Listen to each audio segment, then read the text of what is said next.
उसको तो हमने जब गाड़ी हमने ट्रैक कर ली थी, जब हमको उसकी असली नंबर प्लेट का पता लग गया था तो उसी रात छतरपुर से उसको उठा लिया था, क्योंकि वो गाड़ी उसके शायद फादर इन लॉ की थी।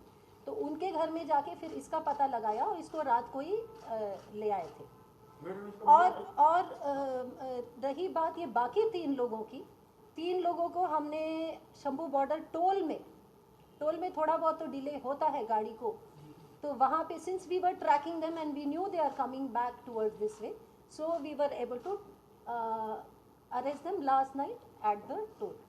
बाकी 2 लोगों को रात को बेस्ड ऑन देयर इंट्रोगेशन उनको वहीं से from their own residences they were picked up, all the 6 people.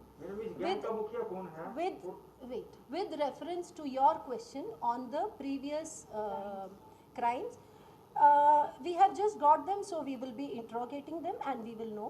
But जो इनका एक था नीलकमल, अभी नीलकमल, जो इनका नीलकमल था, he had been in Bhonsey jail in a attempt to murder case. दूसरा जो जीतू था जो यूपी का है वो भोंडसी जेल में था थेफ्ट केसेस में, और तीसरा जो लड़का है गुलाब था, he was in the same jail in a murder case. This is we have got from interrogation, we have to verify from the jail, और ये तीनों वहाँ पे मिले थे। बाकी जो नीलकमल, जो कुलबीर है जिसकी ट्रांसपोर्ट कंपनी है छतरपुर में, वो और नीलकमल जावेद ये बचपन से ही एक दूसरे को जानते थे। नीलकमल जो था ही वॉज ऑल्सो, जो मन्नू लड़का है जिसकी गाड़ी थी जो वारदात में यूज़ हुई, ये उसके घर में टेनेंट था। तो ऐसे ये सारे 4-5 मिलके एक साथ बात करते रहते थे इसके नीलकमल के ये कुलबीर के ऑफिस में, तो इन्होंने फिर ये स्कीम बनाई। मैडम गैंग का मुखिया कौन था और उस दिन राज्यपाल यहाँ पर आए हुए थे, चप्पे चप्पे पुलिस थी, और इनका साहस कैसे हुआ और इनके पास कितने हथियार संभावना है हो सकते हैं? गैंग का मुखिया कौन था ये तो अभी हम इंट्रोगेट करेंगे इन डेप्थ में, क्योंकि अभी तक तो हमारे पास एक ही लड़का था जो दिवांकर उर्फ मन्नू, वो था। अभी ये चारों को हम सुबह ही उठा के लाए हैं, उसके बाद we have been busy with conducting raids, getting the other 2 accused. ये तो इंट्रोगेशन में पता लगेगा कितने हथियार मिलेंगे।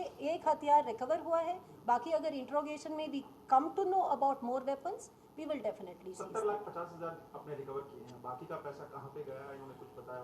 अभी वो पता कर। Appreciate that police has managed to also get the culprits at the earliest in most of these cases. We are still working on some of the cases where we have not got success, but that doesn't mean we are not working on them. We are working on that, and hopefully we will get results soon, and when we get results, I will let you know. One thing I want to thank all of you for, the media, and that is one thing I really appreciate, क्योंकि हमने मनु को Thursday को ही Thursday Friday की रात को पकड़ लिया था, और मेरे पास फिर मीडिया के कॉल्स आने शुरू हो गए थे, मैसेजेस आने शुरू हो गए थे, and I appreciate the restraint you have shown in not publishing this prematurely, because it would have completely spoiled our operation and we would not have been able to catch these other 3. As on date, they were unaware that we were on their track, and that's why we received success. So thank you so much. Just one more question. For to track the robbery, but I have only one question: that the cash van robbery was only the negligence of the security company. For that we have already written. You written the Pasara Act and action has been taken initiated. So with the negligence, part of negligence only for the security company and some other also involved at the same time. Abhi tak the security company. Only security. Himachal, which would have made our job easier also, because the road would have been a single road. But anyway, then they changed their route and started coming towards Ambala. तो हमने जो हमारी team Shambhu border पर थी उसको toll plaza पे station कर दिया था, और अम्बाला पुलिस से भी हमने रिक्वेस्ट किया कि असिस्टेंस की ज़रूरत होगी तो प्लीज़ दे देना। तो then they were picked up late last night from the Ambala toll, ये 3 लोग। इनको जब हम लेके आए इधर तो फिर इनसे कैश का पूछताछ किया, और रात को फिर रेड्स किए गए, और 70.5 लाख कैश की रिकवरी हो गई उनसे। बाकियों का अभी हमको पता करना है कि where is the other cash. And also based on that interrogation we found out that 2 और लोग इसमें इन्वॉल्व थे इस पूरे सिलसिले में। एक तो था कुलबीर, उसका एक ट्रांसपोर्ट को एक कैश वैन लूटी गई थी जिसमें around 96 lakh rupees were looted at gunpoint and after throwing chili powder in the eyes of the driver and one more person who was sitting in the van.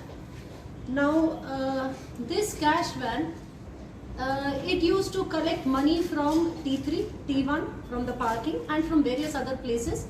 Final इसका stop होता था Maruti Suzuki showroom और वहाँ से फिर cash collect करने के बाद ये HDFC बैंक में जाके जमा करती थी। अब इस बात को इन लोगों ने ऑब्जर्व करके रखा था and they had decided to loot this van on a Monday, क्योंकि मंडे को कलेक्शन ज़्यादा होता है, सैटरडे संडे का क्यूमुलेशन होता है। तो ये हमने अभी 6 लोग गिरफ्तार किए हैं। टोटल इन्वॉल्वमेंट इसमें 7 लोगों की थी। सबसे पहले जब ये वारदात हुई थी मंडे को तो इन्होंने